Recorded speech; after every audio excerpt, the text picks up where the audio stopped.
जैसा कि आप लोग बिहार बोर्ड से क्लास 11th का जो क्वार्टरली एग्जाम यानी कि क्लास 11th का जो त्रैमासिक परीक्षा 2025 में दे रहे हो और आप लोगों का जो है ना बायोलॉजी यानी कि जीव विज्ञान का पेपर होने जा रहा है, जो कि पेपर आप लोग देने जाओगे 20 सितंबर के दिन सेकेंड पाली में। तो यह वीडियो आपके लिए मोस्ट इंपॉर्टेंट है, क्योंकि बायोलॉजी का 100% रियल पेपर हम लोग लेकर के आ चुके हैं बच्चों। यह बिल्कुल ओरिजिनल है, बिना डाउट के आप पूरा वीडियो को कंटिन्यू अंत तक देखना, एक एक क्वेश्चन को याद करके जाना, क्योंकि अगर आप इस वीडियो को छोड़ोगे तो पछताओगे बच्चों, ठीक है।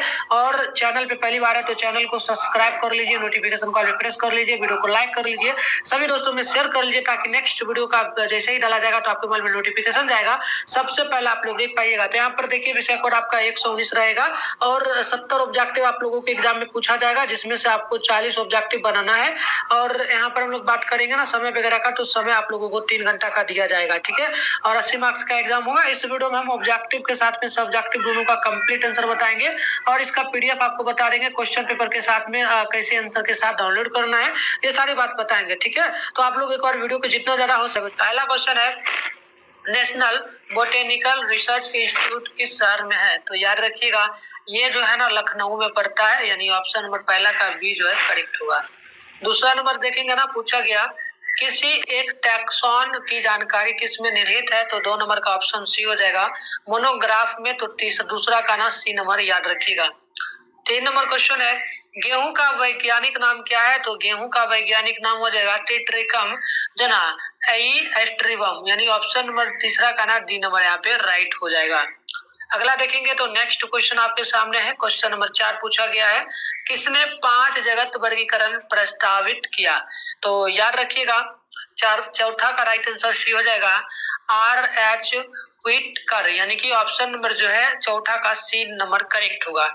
अगला देखेंगे तो क्वेश्चन नंबर 5 पूछा गया, गर्म झरने में पाए जाने वाले खाग बैक्टीरिया को कहा जाता है? तो याद रखिएगा गर्म जल में जो भी खाग बैक्टीरिया पाया जाता है ना, आग बैक्टीरिया, ठीक है, तो इसे हम लोग क्या कहेंगे? तो इसे कहेंगे जो है ना एमोई सी जो है ना डोफिलस, यानी ऑप्शन नंबर जो है 5वां का ए करेक्ट होगा। नेक्स्ट देखेंगे तो छठा नंबर है, पूछा गया कोशिका वर्ग की आधारित है? तो याद रखना है 6 नंबर का ऑप्शन डी होगा, ये कोशिका विज्ञानीय सूचनाओं पर आधारित है, जीवों के विकासीय संबंध पर, पादपों के रासायनिक घटकों पे। तो ऑप्शन नंबर डी होगा इनमें से सभी पे। नेक्स्ट देखेंगे तो हमारे सामने है 7 नंबर क्वेश्चन, बूढ़े शैवाल में संचित भोजन क्या है? तो 7वां का ऑप्शन ए हो जाएगा रेमिनेरिन, यानी ऑप्शन नंबर जो है 7 का ए करेक्ट होगा। अगला देखेंगे ना तो अगला क्वेश्चन है आपका 8 नंबर, निम्नलिखित में से किसमें कवक मूल पाया जाता है? तो कवक मूल पाया जाता है पाइनस में। तो आप लोग 8 नंबर का ऑप्शन ए नंबर याद रखिएगा। नेक्स्ट देखेंगे ना तो 9 नंबर क्वेश्चन पूछा गया, एंजियोस्पर्म में भ्रूण कोश की प्रत्येक कोशिका होती क्या है? तो याद रखना है ये अनुगणित होती है। तो 9 नंबर का ऑप्शन जो है ए नंबर बिल्कुल यहाँ पे करेक्ट हो जाएगा।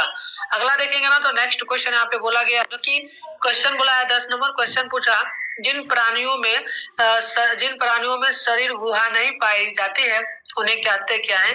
तो 10 नंबर का ऑप्शन ए हो जाएगा, यानी कि नंबर कोइनोसाइट पाई जाती है। तो कोइनोसाइट पाई जाती है संघ जो ना पोरीफेला में। तो ऑप्शन नंबर 11 का एक नंबर।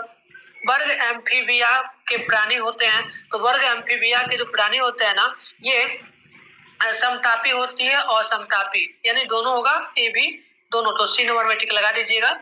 नेक्स्ट देख लीजिएगा अगला क्वेश्चन बोला गया है 13 नंबर क्वेश्चन, बाय कंकाल एवं काइटिनी संधिपात का पाया जाना किस संघ का विशेष लक्षण है? तो देखिएगा 13वां का बी हो जाएगा, यानी कि आर्थ्रोपोडा। राइट आंसर 13 का ना बी यहाँ पे राइट करेक्ट हो जाएगा। नेक्स्ट क्वेश्चन देखेंगे ना तो 14 नंबर क्वेश्चन है, मूल रोम निम्नलिखित में से कहाँ से निकलती है? तो देखिए 14 का राइट आंसर ऑप्शन सी हो जाएगा, यानी कि परिपक्व क्षेत्र से। तो 14वां का सी नंबर करेक्ट होगा। नेक्स्ट देखेंगे ना तो अगला क्वेश्चन है हमारा 15 नंबर बोला गया, निम्नलिखित में से कौन पौधों में श्वसन के लिए ऑक्सीजन प्राप्त करने में सहायक होती है? तो 15 का डी हो जाएगा, एक तो हो जाएगा प्रोप मूल, अब स्तंभ मूल, श्वसन मूल। तो ऑप्शन में डी होगा इनमें से सभी, आप लोग ध्यान रखेंगे। नंबर क्वेश्चन पूछा गया, निम्नलिखित में से कौन भूमिगत तने का स्थानांतरण रूपांतरण नहीं है? तो ध्यान रखिएगा, ये जो होगा ना, ये हो जाएगा जमीकंद, यानी कि ऑप्शन नंबर जो है ना बी परफेक्ट यहाँ पे हो जाएगा।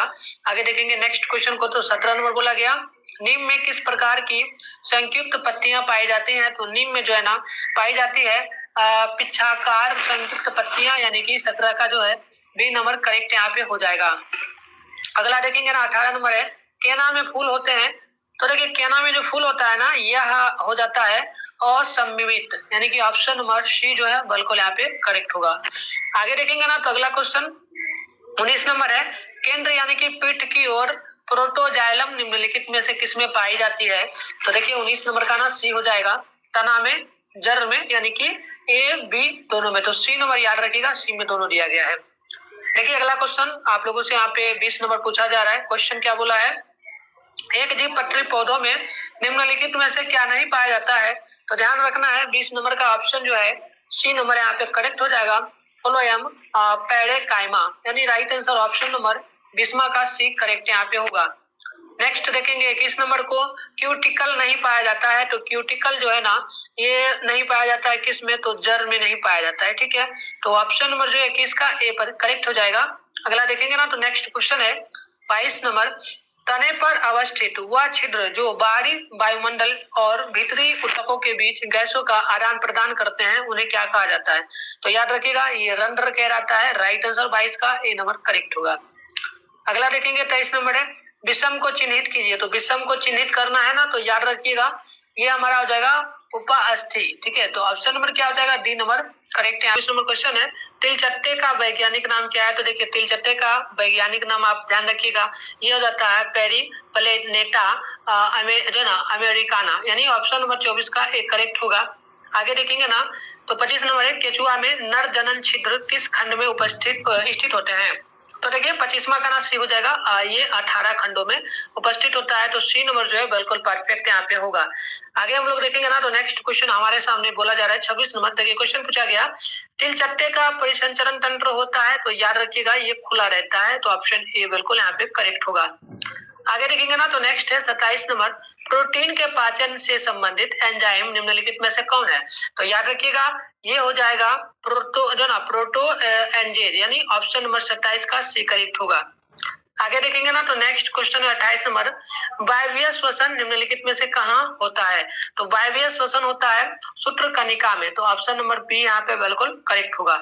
आगे देखेंगे ना, तो 29 नंबर है, यूकोरियोटिक कोशिकाओं में अनुवांशिक पदार्थ कहाँ अवस्थित व्यवस्थित होता है? तो ध्यान रखिएगा ये व्यवस्थित जो होता है ना ये क्रोमोसोम में होता है। तो 29 का ऑप्शन ए बिल्कुल करेक्ट होगा। आगे देखेंगे तो नेक्स्ट प्रश्न यहाँ पर बोला गया है 30 नंबर, कोशिकाओं के संगठन में प्रोटीन कुल कोशिकीय भार का कितना प्रतिशत होते हैं? तो याद रखना है 30 नंबर का ऑप्शन ए हो जाएगा, लगभग 70 से 90% के बीच में होता है। ऑप्शन नंबर ए आप लोग ध्यान रखिएगा। अगला देखेंगे तो 31 नंबर है कि निम्नलिखित में से कौन द्वितीयक उपाचयन नहीं है? तो उपादेय नहीं है, तो ध्यान रखिएगा ये जो हो जाएगा ना एमिनो अम्ल नहीं होता है। तो ऑप्शन क्या हो जाएगा? डी नंबर परफेक्ट यहाँ पे होगा। आगे देखेंगे ना, नेक्स्ट प्रश्न बोला गया हम लोगों से 32 नंबर। देखिए 32 नंबर क्वेश्चन है कि निम्नलिखित में से किसमें सेलुलोज नहीं पाया जाता है? तो सेलुलोज जो है ये नहीं पाया जाता है कागज में। तो इस तरीके से ऑप्शन नंबर बी यहाँ पे सही हो जाएगा। अगला क्वेश्चन है 33 नंबर, किस तापक्रम पर एंजाइम अणु क्षतिग्रस्त हो जाते हैं? तो ध्यान रखिएगा ये हो जाता है 7 डिग्री सेल्सियस से ऊपर पर, यानी ऑप्शन नंबर डी बिल्कुल यहाँ पे करेक्ट होगा। आगे देखेंगे अगला क्वेश्चन हमारे सामने है 34 नंबर। देखिए क्वेश्चन पूछा जा रहा है, कोशिका विभाजन के दौरान अंतरावस्था की किस पर्वावस्था में डीएनए का निर्माण एवं इसकी प्रतिकृति होती है? तो ध्यान रखिएगा 34 नंबर का जो आंसर होगा ना ये हो जाएगा बी, यानी कि यह जगह संश्लेषण पर्वावस्था, यानी कि capital S, option number B यहाँ पे बिल्कुल।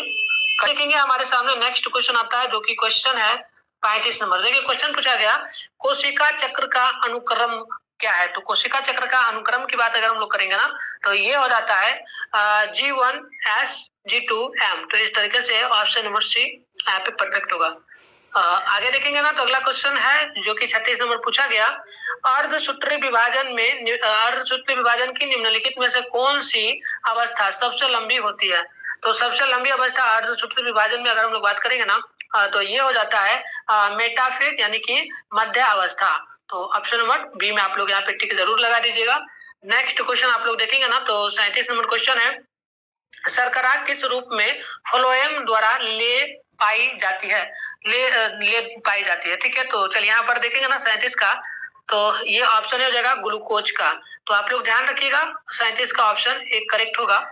आगे देखेंगे तो नेक्स्ट प्रश्न है हमारा 38 नंबर क्वेश्चन पूछा गया, निम्नलिखित में से कौन सा उदाहरण अंतः शोषण का है। तो अंतः शोषण का उदाहरण जो है ये हमारा लगभग जो है ये हो जाएगा बीजों का फूलना जब उन्हें मृदा में रखा जाता है। तो ये लगभग मेरे ख्याल से सही होगा। आप लोग कमेंट बॉक्स में जरूर बताइएगा इसका क्या परफेक्ट आंसर होगा। नेक्स्ट प्रश्न को हम लोग देख लेते हैं। अगला क्वेश्चन हमारे सामने यहाँ पर देखेंगे ना तो देखिए नेक्स्ट क्वेश्चन क्या पूछा जा रहा है। अगला क्वेश्चन यहाँ पर हम लोगों से जो बोला जा रहा है 39वां नंबर, ये देखिए क्वेश्चन क्या पूछा है। क्वेश्चन पूछा है शुद्ध जल विभव मानक ताप पर कितना होता है। तो ध्यान रखिएगा 39 का सी नंबर हो जाएगा, ये शून्य होता है। ऑप्शन नंबर 39 का ना सी नंबर बिल्कुल करेक्ट हो जाएगा। आगे देखिए 40 नंबर क्वेश्चन पूछा गया, निम्नलिखित में से कौन बाष्पोत्सर्जन को प्रत्यक्ष रूप से प्रभावित नहीं करता है। तो प्रत्यक्ष रूप से प्रभावित नहीं करता है जो बाष्पोत्सर्जन को, ये हम लोगों का क्या हो जाएगा, तो ये हो जाता है पत्तियों का क्लोरोफिल अंश, यानी कि 40 का ना डी नंबर यहाँ पे